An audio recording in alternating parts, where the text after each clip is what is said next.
ชวนให้คิดถึงวันที่พระคริสต์เสด็จมา Merry Merry Christmas เฮาฉลองในความสิ้นบาปผ่านเวลามานานแสนนานเทศกาลมีความหมายยิ่งใหญ่วิ่งมองไปที่ใดเห็นแสงไฟงดงามหลากหลาย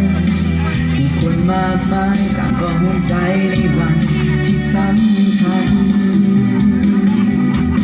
ในคืนที่เหน็บหนาวดาวบรรทมลำไม่ห่างหายทั่วทั้งโลกว่าสิ้นสมยินดีร่วมกัน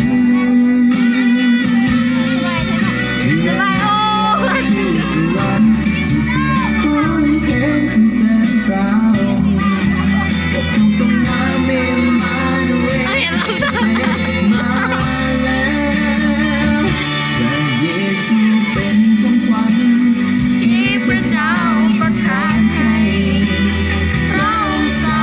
เด็จนับเพื่อไทยเอาจากความผิดบาปทั้งปวงคนที่เสียวางใจพระองค์พร้อมอภัยให้แล้วทุกได้ชีวิตใหม่นั่นก็คือชีวิตนิรันดร์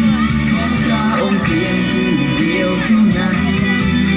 ที่พระเจ้าประทานให้มาเป็นของขวัญในวันคริสต์มาสที่ทั่วโลกได้ฉลองกัน